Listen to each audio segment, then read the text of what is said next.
Welcome to the official podcast of Vienna Shadows, a group whose influence stretches back centuries beneath our city's historic buildings. Episode by episode, we investigate the mysteries and legends of Austria's famous capital. Lean back and enjoy the show.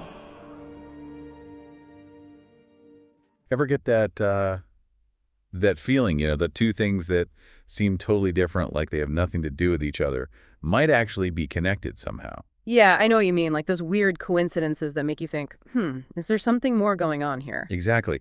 And that's kind of what got us thinking about H.P. Lovecraft, the master of cosmic horror, and Vienna, Austria, especially around the late 1800s and early 1900s. That's a really interesting pairing. You've got Lovecraft writing about ancient beings and humanity's insignificance, and then you have Vienna, this hub of art and intellectual thought, but also a lot of tension, with the empire and everything. Right. So we wanted to do a deep dive and see if there are any unexpected connections between those two worlds. We'll be looking at Lovecraft's life, his stories, what scholars have to say, even some folklore. It's like a puzzle, trying to piece together these seemingly separate things and see if there's a bigger picture we're missing. Okay, so first thought that popped into my head was Lovecraft himself, like hanging out in Vienna, maybe getting inspiration for his stories from the architecture or the atmosphere. Yeah, you can kind of picture him, right? Like wandering through those grand streets, sketching creepy buildings in his notebook. Totally, but it sounds like that image is totally off base. Yeah. If you're imagining Lovecraft as this, how do you say it, fin de siècle flâneur in Vienna. Sorry. It's French. It means someone who strolls around observing things, like in the late 1800s. But yeah, that image doesn't match up with the facts at all. Lovecraft was basically a homebody. He loved his hometown, Providence, Rhode Island, more than anything. He was a Rhode Islander through and through. Yeah. He did travel a bit, what he called his antiquarian travels, but he mostly stuck to the U.S. East Coast, New York, Charleston, even Quebec City. But there's absolutely no evidence he ever went to Europe. So much for our mental image of him sipping coffee in a Viennese cafe. Yeah. No psychotort for Lovecraft, unfortunately. Oh, well. But what about indirect connections? His ex-wife, Sonia Greene, traveled to Europe, right? Maybe that's a link. It's possible. She did go to Europe in 1932 and wrote to Lovecraft from England, Germany, and France. She even sent him books and photos. But here's the thing. She never invited him to come along. And from what we know about Lovecraft, he wasn't really into traveling outside of his comfort zone. So even though Sonia had this European experience, it didn't really touch Vienna. Okay, so still no direct Vienna connection. But Lovecraft wrote tons and tons of letters, something like 87,500. That's crazy. You'd think in all those letters there might be something about Vienna, right? If you're telling me, it's a staggering number, and it definitely makes you think. And while initial looks haven't found anything specific about Vienna, we can't forget how curious Lovecraft was about everything. Literature, philosophy, history. And Vienna was a major center for all those things. So it's possible he might have mentioned something about Vienna in his letters, even if he never went there himself. Exactly. We could still find some hints, some trace of Vienna lurking in that mountain of correspondence. It's a lot to sift through, though. For sure. Oh, and there's also the fact that Story magazine was founded in Vienna back in 1931. Yeah. That feels like another possible connection to the Viennese literary world. Absolutely. That's a really interesting point. Whit Burnett, who started Story, was right in the middle of the Viennese literary scene for a while. And even if we don't have proof that Lovecraft and Burnett discussed Vienna directly, their literary circles were overlapping, and that's always a possibility for subtle influence, right? Yeah, it's like these ripples spreading outwards. You never know where they might reach. Okay, so maybe some faint echoes of Vienna and Lovecraft's world through letters and connections. But what about his stories themselves? Did anything actually Austrian ever make it into those tales? This is where the direct connection gets even more, non-existent. When we actually look at the stories, there's nothing specifically about Vienna or Austrian landmarks or people or even customs. Lovecraft's fictional places, they're so rooted in New England, places like Arkham, Dunwich, Innsmouth, those names are practically famous now because of him. Right. And they really do feel like characters in the stories. Exactly. Even when his stories go beyond New England, Austria is just not there. It's not a place his imagination went to, as far as we can tell. No Shoggoths in the Vienna Opera House, then? Apparently not. Though you did mention a possible connection with the temple, that story with the German naval officer in World War I, maybe a tiny hint of Austria there, given the whole Austro-Hungarian Empire thing. It's a stretch, but yeah, it's worth noting. The main character, Karl Heinrich, whatever his long last name is, he's in the German Navy during the war. And of course, Austria-Hungary and Germany were allies back then. So historically, they're in the same boat, so to speak. But the story itself, it's all about the German side of things. There's nothing specifically Austrian in there. Got it. So a shared historical context, but not really a direct influence. Yeah. But you brought up a really interesting idea before, something about Vienna's cultural climate maybe shaping Lovecraft's themes in a more indirect way.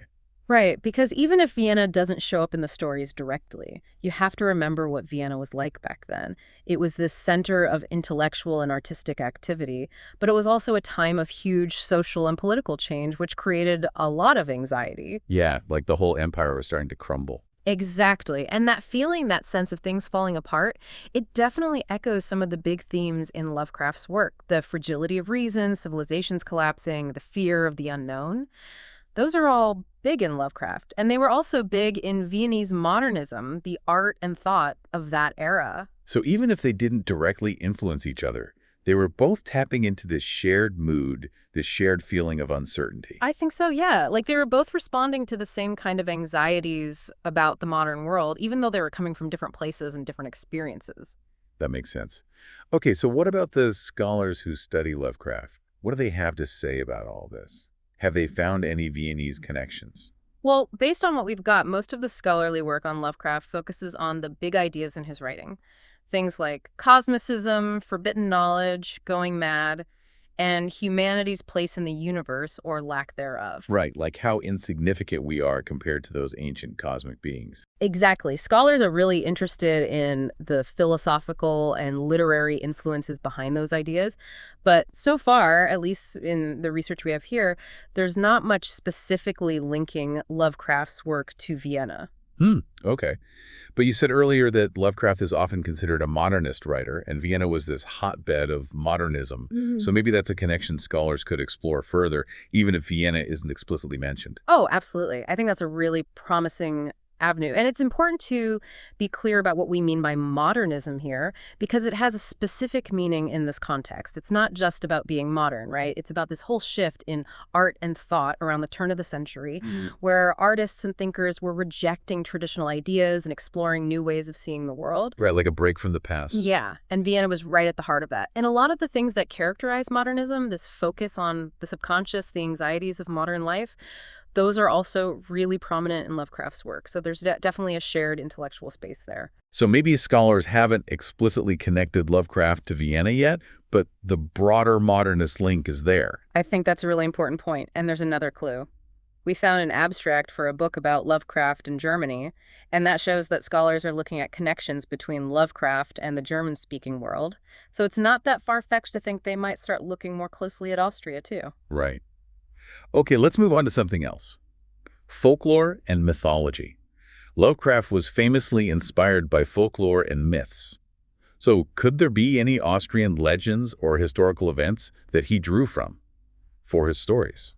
Based on what we've got, the evidence is pretty thin on that front. When we look at the writers and folklore that we know influenced Lovecraft, it's mostly people like Edgar Allan Poe, Lord Dunsany, Arthur Machen, and thematically he drew a lot from Scandinavian folklore, but Austrian folklore, not so much, at least as far as we can tell from these sources. Okay, but there was that Cthulhu cavern thing we saw on that map, something about Austrian legends. What was that all about? Oh, yeah. That one seems to be a modern creation, like something fans came up with. It's cool that people are finding those connections between Lovecraft's mythos and Austrian legends, but it doesn't seem like something that influenced Lovecraft himself. It's more like a modern reinterpretation. Right, it's like fans adding to the mythos. Exactly, like expanding the universe, but in a fan-created way. Got it. Okay, but what about the historical context again? The Austro-Hungarian Empire was falling apart during Lovecraft's lifetime, which is a pretty big deal. Could that have played a role in shaping his themes, even subconsciously? Yeah, it's tempting to think so, right? Especially when you see how much Lovecraft focuses on the idea of civilizations collapsing and the world changing in terrifying ways. And the decline of the empire would have created a lot of anxiety and uncertainty in Vienna. But even though the parallels are there, we just don't have evidence that Lovecraft was specifically thinking about the Austro-Hungarian Empire. His main historical interests were in New England and Western occult traditions. Okay, so another interesting parallel, but we can't say for sure. Let's shift gears now and think about how Lovecraft was received in Austria. Did his work find an audience there? Now, this is where we start seeing some more solid connections. Lovecraft wasn't super famous when he was alive, but his work has become really popular worldwide since then, and Austria is no exception. In fact, there are some clear examples of Austrians engaging with his work. There's that Austrian film Whatmark, which was directly inspired by Lovecraft's short story The Music of Erich Zann. Oh, wow, a whole film. That's pretty cool. Right. And there was also that Austrian exhibition, How Lovecraft Saved the World, which connected Lovecraft's ideas to the work of the Austrian writer H.C. Artman. So that shows how Austrian artists and thinkers are finding relevance in Lovecraft's work. Wow, that's really interesting. So even though Lovecraft never went to Austria, his work definitely made an impact there. Definitely. And we also have to consider the whole German-speaking world, right? There's a big Lovecraft society in Germany, the Deutsche Lovecraft Gesellschaft. And given how closely connected Austria and Germany are, culturally and linguistically, it's very likely that some of that interest spilled over into Austria. That makes a lot of sense. Shared language can definitely open up those channels for ideas to travel. So Lovecraft might not have known much about Austria, but Austria knows about him. Yeah. What about the fans? Are there any Lovecraftian communities in Austria, maybe even in Vienna itself? Our sources give us a bit of a mixed bag on that one. Most of what we found focused on organizations in the U.S., like the H.P. Lovecraft Historical Society or the German Lovecraft Society. Right, those are the big ones.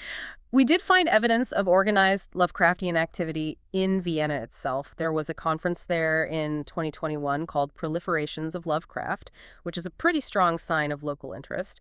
Plus, we know there's a tabletop role-playing game community in Vienna, and it's very likely that some of those folks play Call of Cthulhu, the popular RPG based on Lovecraft's work. Yeah, that's a good point. Tabletop RPGs are definitely a place where Lovecraft's influence is really strong. For sure. And we know that fantasy and comic conventions are popular in Vienna, and those are often places where Lovecraft fans gather. Unfortunately, we couldn't access a link for a Lovecraft meetup group in Vienna, so it's hard to say for sure what's happening on the ground right now. But that conference alone is pretty telling. A whole conference just about Lovecraft. That's pretty awesome. Okay, now let's have some fun and speculate a little. Could there be any actual locations or architectural styles in Vienna that might have inspired Lovecraft's fictional places, even if it was totally subconscious? All right, let's get creative. Our research didn't mention any specific Viennese locations as direct inspirations for Lovecraft's fictional worlds. He mainly got his ideas from New England, and other places with that old, mysterious vibe. But when you think about Vienna's architecture, it's amazing. Gothic cathedrals, Baroque palaces, those beautiful Art Nouveau buildings, which is called Jugendstil in Vienna. Yeah, I love that style, all those flowing lines and organic shapes. Right. And then you have the early modernist buildings starting to pop up, too. So even though Lovecraft might not have known Vienna, it's fun to imagine how that kind of atmosphere, that blend of different styles, could have resonated with him. Especially when you think about the way he describes cyclopean architecture. That feeling of something ancient, almost alien and kind of unsettling.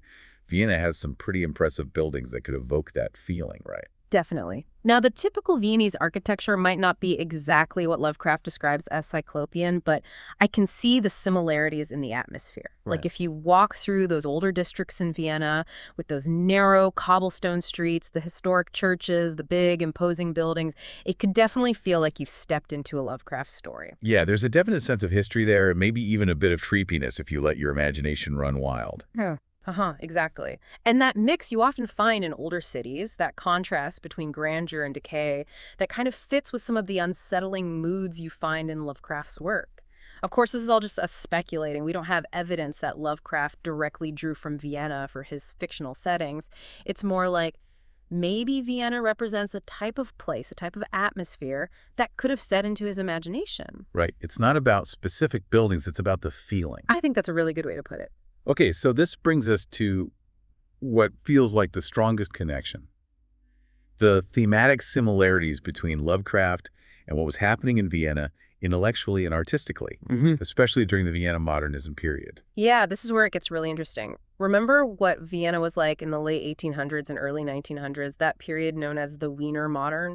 It was a time of radical change in art, in music, in literature, in science. You have Freud exploring the subconscious mind, and that's a huge theme in Lovecraft, right? Those hidden fears and desires that we're not even aware of. Oh yeah, totally. Like all the creepy stuff lurking beneath the surface. Exactly. And you also have philosophers like Wittgenstein asking these big questions about language and meaning, and artists like Klimt and Schiele pushing boundaries with their art.